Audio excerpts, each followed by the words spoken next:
O tempo escorria entre meus dedos como água morna, não apressada, não irrefreável, mas a corrideira.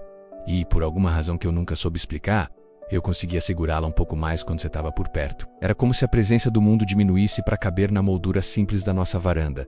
2 cadeiras gastas pelo sol, uma mesa de madeira marcada por histórias silenciosas e uma xícara de café fumegante entre nós.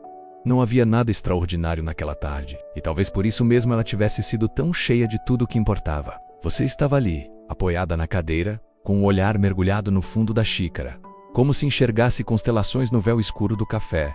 Seu silêncio não era vazio. Era uma pergunta contida, uma dúvida que parecia dançar entre seus cílios quando você piscava. Eu observava, sem saber ao certo se tinha o direito de decifrar, mas ainda assim tentava. O cheiro do café recém-passado se misturava ao perfume do jasmim que subia pela grade. Era um cheiro de casa, de memória, de descanso. E mesmo assim, havia algo diferente naquela tarde. Um fio de tensão suave, quase imperceptível, que se estendia entre nós. Como uma corda esticada apenas o suficiente para fazer um som quando tocada pelo vento.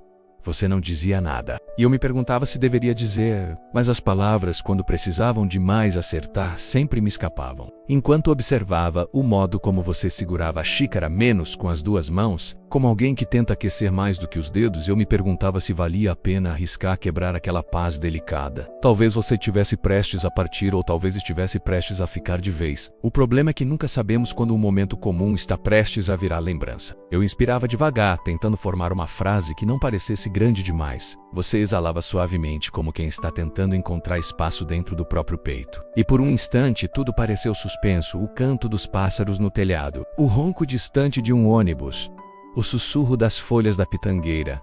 Parecia que o próprio mundo respirava junto com a gente. Você acredita nisso? Perguntei.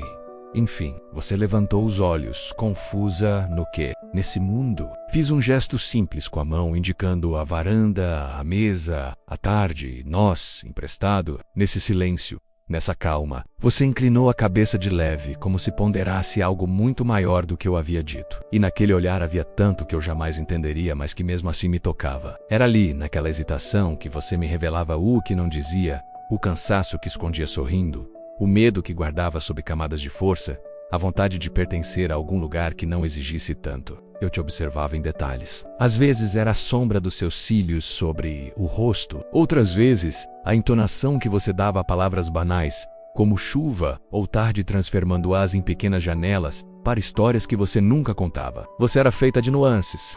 E eu, que nunca fui bom em decifrar sentimentos, tinha encontrado em você um idioma que, mesmo difícil, eu queria aprender. A verdade é que aquilo que eu sentia por você crescia sem pedir licença. Era maior que a rotina que nos cercava, maior que os compromissos, maior até do que a sensação de que talvez estivéssemos apenas improvisando uma vida que não sabíamos bem conduzir. Eu sentia que havia um destino silencioso correndo entre nós, um fio que não se via, mas que me puxava na sua direção. E talvez eu tivesse medo, mas era um medo bom, menos o medo de quem finalmente encontrou algo que não quer perder. Você podia vir comigo, falei, antes que o pensamento fugisse pela metade. Você ergueu o rosto rápido, surpresa. Eu continuei, tentando aliviar o peso da frase. Não é nada grandioso. Só apontei para além da rua. Ir um pouco mais longe, além do que a gente costuma ir. O outro lado da cidade ou algo assim. Você piscou devagar. E então aconteceu uma coisa simples, bonita e transformadora. Um sorriso pequeno escapou no canto da sua boca. Não era resposta, mas também era. E eu senti um descanso profundo invadir o peito, como quem finalmente encontra a respiração certa. Foi ali que o mundo começou a mudar de verdade. Apertei sua mão sobre a mesa.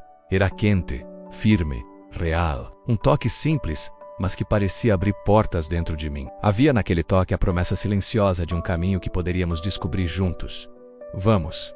Perguntei. Você olhou ao redor, como se a casa pudesse ouvir sua decisão. Mas então voltou os olhos para mim e assentiu, pequena e discretamente. Deixamos as xícaras ali mesmo, abandonadas na mesa, junto com tudo aquilo que não precisávamos carregar naquele instante. A porta ficou entreaberta, as luzes apagadas, a varanda imersa na luz dourada que começava a se despedir. Descemos a escada devagar, como quem aprende a andar de novo. E quando nossos pés tocaram a calçada, senti que uma nova história tinha começado. Caminhamos pela rua familiar, como quem a vê pela primeira vez. As casas tinham a mesma cor, os portões o mesmo rangido, mas havia algo diferente.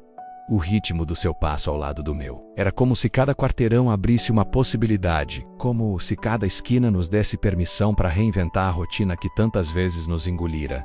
Para onde estamos indo? Você perguntou, depois de alguns minutos. Não sei, respondi. E foi libertador admitir. Só sei que é para onde a gente quer. Você riu baixinho. Seu riso sempre vinha acompanhado de um breve curvar de ombros, como se tentasse esconder a própria alegria.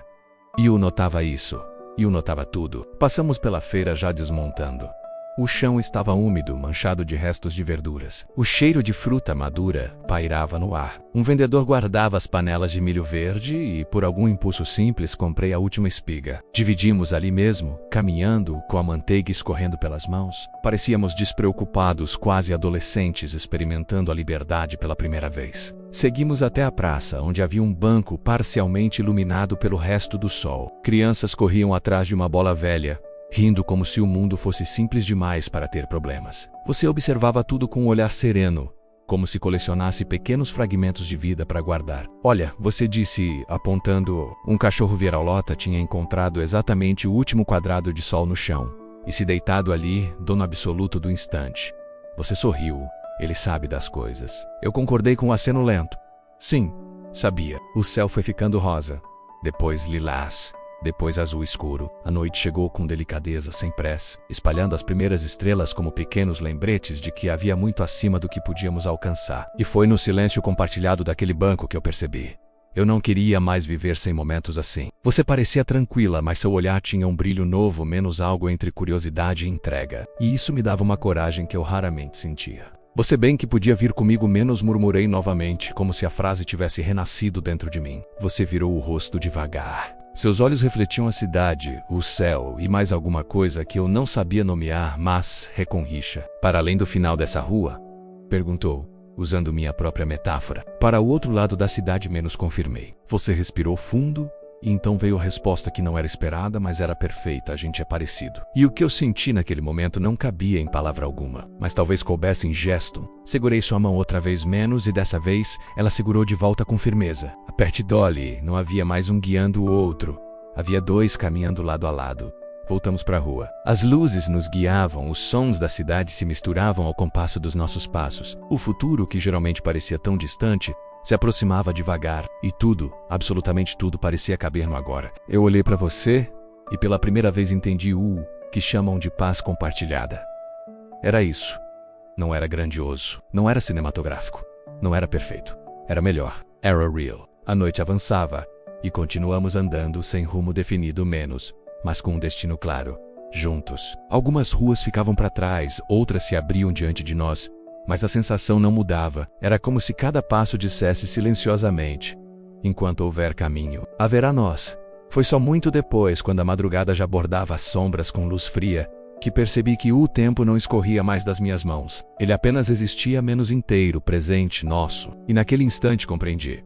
Eu não estava mais emprestando meu mundo. Estávamos construindo um novo. Um mundo que começava ali e seguiria para além do final de todas as ruas. Se gostou, se inscreva no canal e receba mais vídeos como este.